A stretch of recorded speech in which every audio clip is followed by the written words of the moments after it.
Avant la pause, nous analysions donc les résultats de la présidentielle en Côte d'Ivoire, résultats provisoires donnés par la commission électorale indépendante qui place Alassane Ouattara en tête avec 89,77% des voix. Yaounoukoulou, vous aviez la parole avant qu'on ne marque la pause pour le journal. Alors donc, comme je disais, il y a cette question de responsabilité citoyenne politique des populations.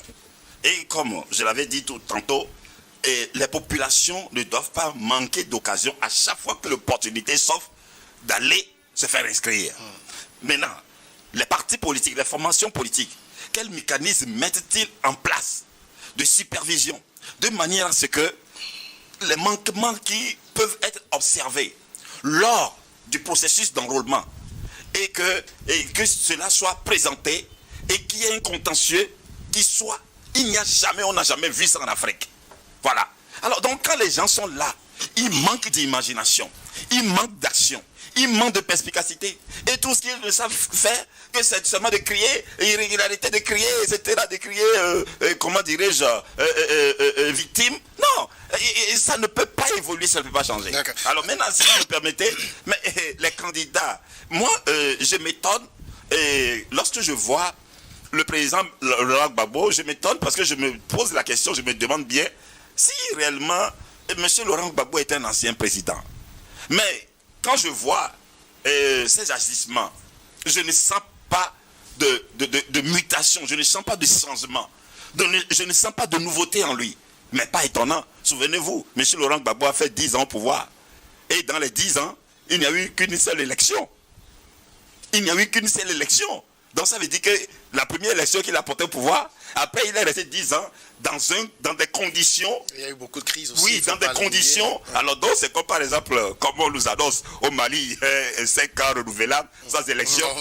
Donc si Laurent Gbagbo passe 10 ans dans des conditions pareilles, à la tête du pays, alors pas étonnant quand il revient maintenant et qu'il reste dans la même posture, parce que sa démarche, c'est de surfer sur la naïveté des populations, alors, de créer une situation, mais malheureusement il ne réussit pas. Si on revient sur le cas de l'opposition, Laurent Gbagbo, est-ce que Laurent Gbagbo et Tidiane Thiam, est-ce qu'il n'y a pas eu un péché de la part de ces deux-là aussi?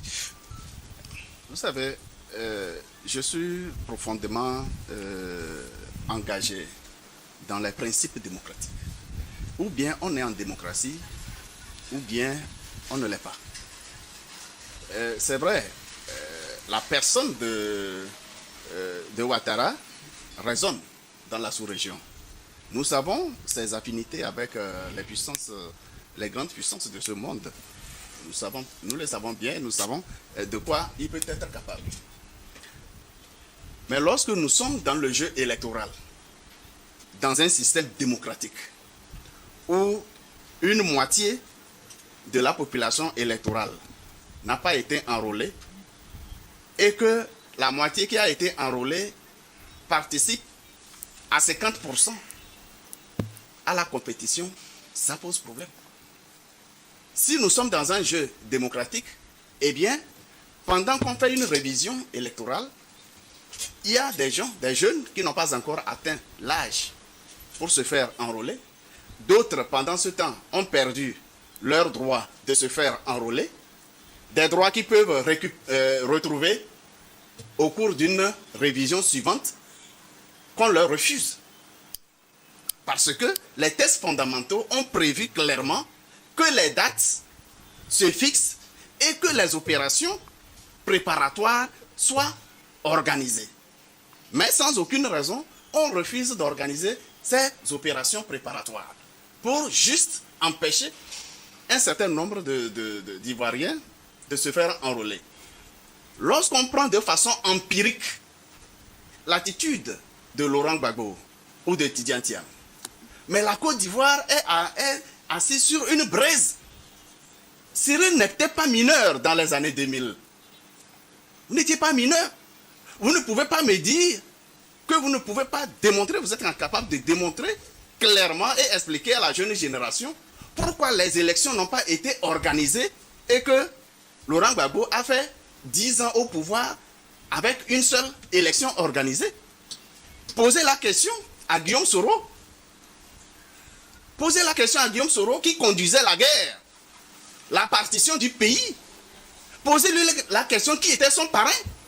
Si ce n'est pas celui qui a gagné les élections à 3 millions pour gouverner 32 millions de personnes. Mais alors, si on refuse de voir la réalité à laquelle, les difficultés réelles auxquelles Ouattara sera confronté parce qu'il est élu, eh bien, on ne va pas l'aider. Je suis d'accord pour applaudir et le féliciter parce qu'il est élu. D'accord.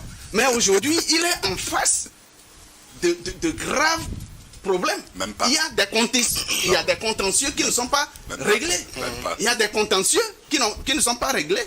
Je rappelle les conditions dans lesquelles Gbagbo a été condamné par un simulacre de justice. Des agitations. Et puis, Tidjane Thiam, qu'est-ce qu'on lui reproche?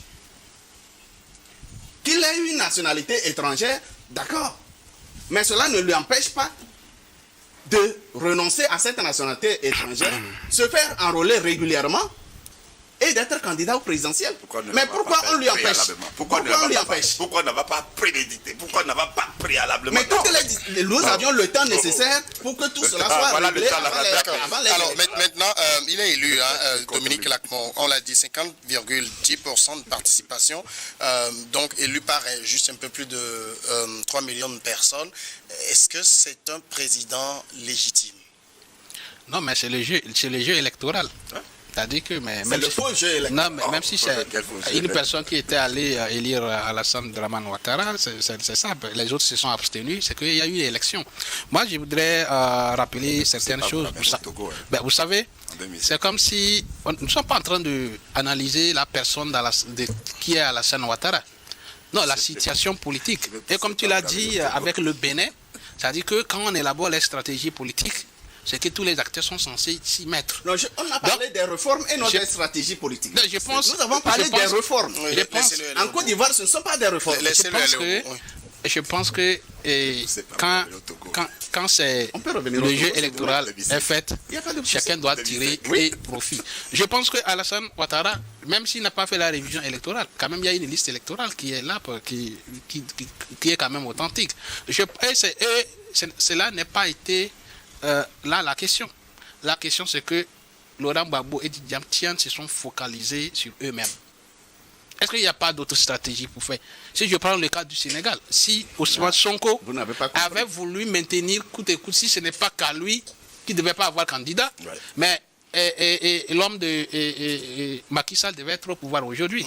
Même s'il n'est pas, Ousmane Sonko n'est pas président, ce qu'il a fait, il a fait un bon choix et aujourd'hui il est Premier ministre.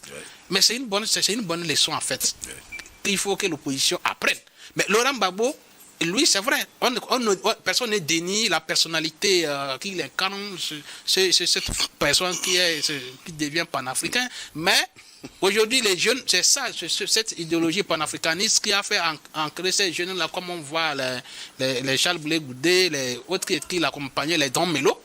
Mais à la fin, quand les jeux ne permettent pas d'avoir, si tu n'as pas d'alternative, là on comprendrait. Mais vous avez ces jeunes-là autour de vous, mais vous faites comme s'ils n'existent pas et que le parti, la politique devait se baser sur ta propre personnalité. C'est là que j'accuse Laurent Gbagbo. Donc, au lieu de chercher, ils sont allés à la provocation. Vous savez déjà que votre candidature serait invalidée, mais au lieu de chercher un plan B, Laurent Gbagbo allait déposer sa candidature.